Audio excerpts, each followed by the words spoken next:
Hi everyone, welcome. My name is Dana. I was born and raised in Kentucky in the United States, but now I'm living in Japan. And I make podcast style videos to help you practice listening and learn English through American culture and everyday life. There are subtitles on this video, so please turn on the subtitles if you'd like to watch, or just relax and listen to this video like the radio. So, is everyone doing well? How's everyone doing? I'm doing well now, I would say. The flu is going around in Japan, and I actually caught it last week, so I was out of commission for a bit, but I'm back.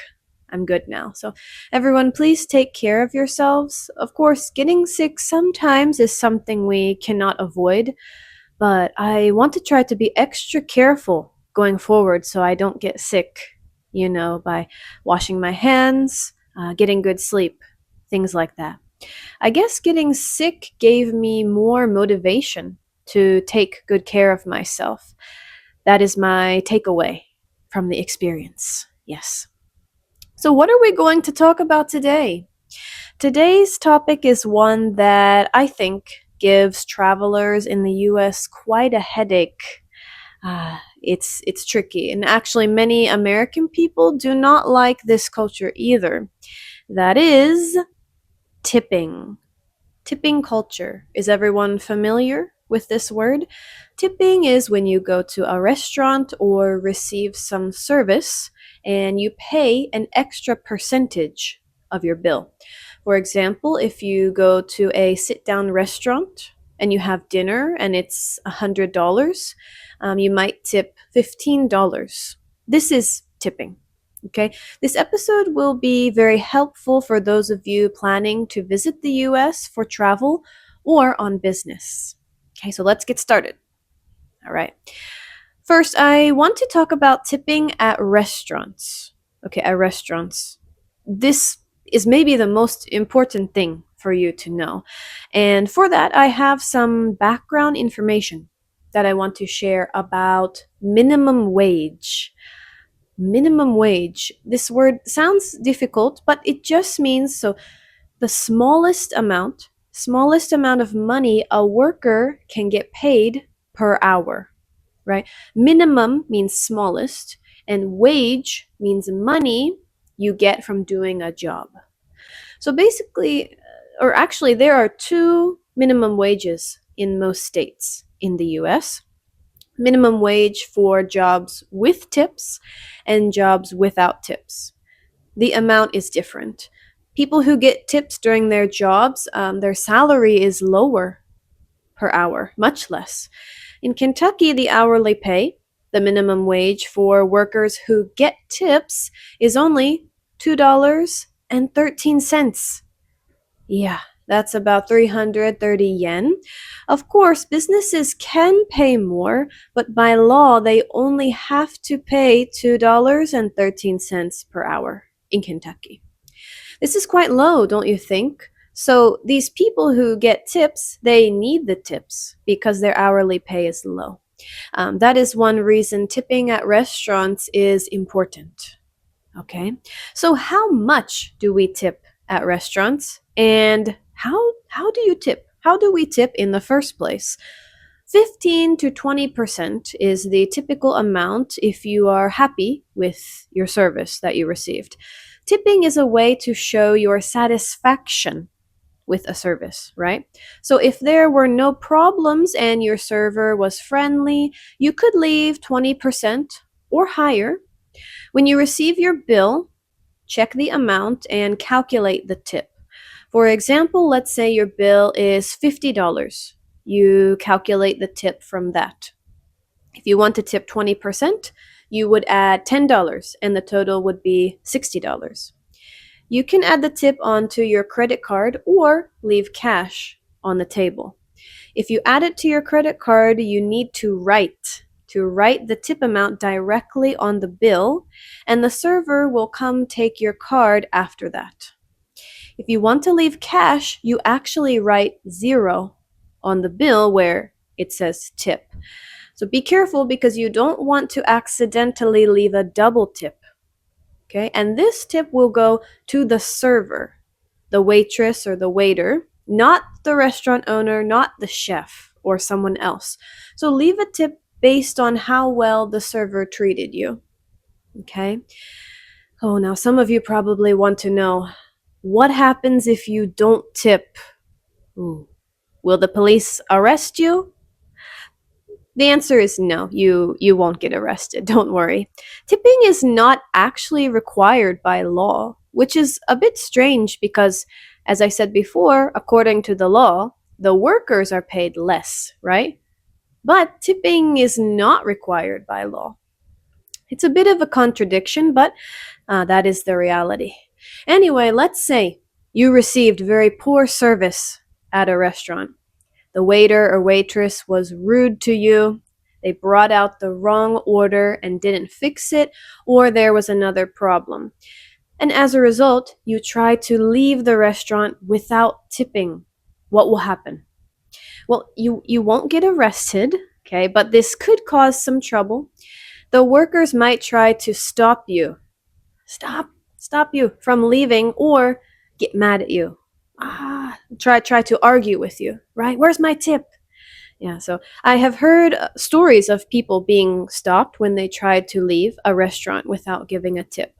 So unless you have a very, very big reason not to, you should leave a tip. At restaurants, this is talking about restaurants. If you do receive poor service, I recommend leaving a tip around 10% or a little less. This will show them that you did not enjoy your experience. I know it may seem strange to have to leave a tip even though the service was poor, but this is a social norm in the US. So please be aware of that. Okay.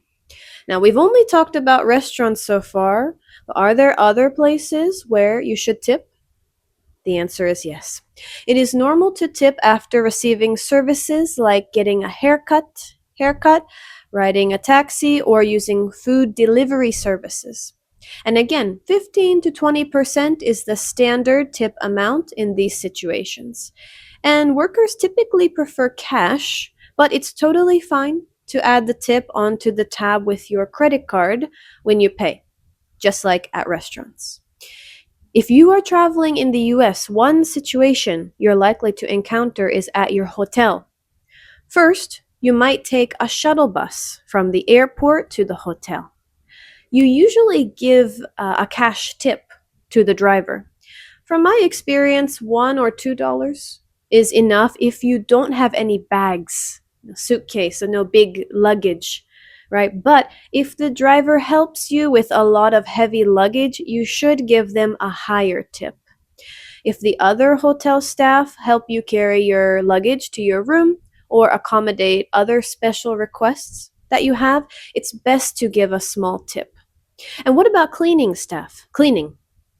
As a general rule, if you make your room very messy, or the staff provide exceptional, very, very good cleaning services, it's a good idea to give them a small tip. You can leave the tip in your room on a desk or table, for example. Also, if you receive other services like at a hotel spa, they may expect a tip as well. Okay, now some of you may be thinking, this is too much. This is too much. Why do we have to pay? Why do we have to tip for every little thing? And I understand. But as a reminder, you don't have to tip for everything that I've mentioned so far. Use your judgment in the situation and ask yourself, did this person go out of their way to help me? Did they go above my expectations? If the answer is yes, it's probably good to give them a tip. But if the answer is no, you don't need to give a tip. Okay? In fact, recently a lot of Americans have gotten fed up with, they got tired of tipping culture. It has become controversial because people feel like we have to tip too much. Right? People they don't like to tip recently. For example, okay, let's say you order a black coffee at a chain cafe. Very simple order. In this case, they just made you a quick coffee and you picked it up by yourself.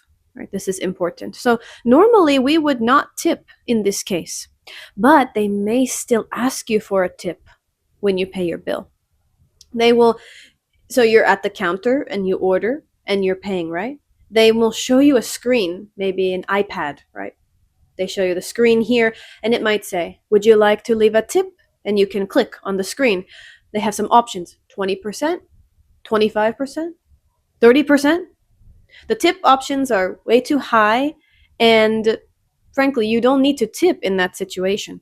This is happening more often in recent years, and many people don't like it. So keep in mind that some businesses may try to ask you for tips when it is not necessary, and in those cases, feel free to decline. Feel free to say, no, thank you. You don't have to tip in those situations. Okay, so that's going to be it for this video. This was my kind of guide on tipping in the US as a kind of summary of what we talked about. If you follow the 15 to 20% rule, and make sure to tip in major situations like at restaurants or when someone provides very great service to you. If you tip in these cases, you shouldn't have a problem. Okay, if anything was unclear in the video or you want to know more about tipping etiquette, please send me some comments, okay, some questions. Ask me some questions in the comments and I will answer all of them. So I look forward to seeing everyone again in the next video. Okay, thank you for watching and bye for now.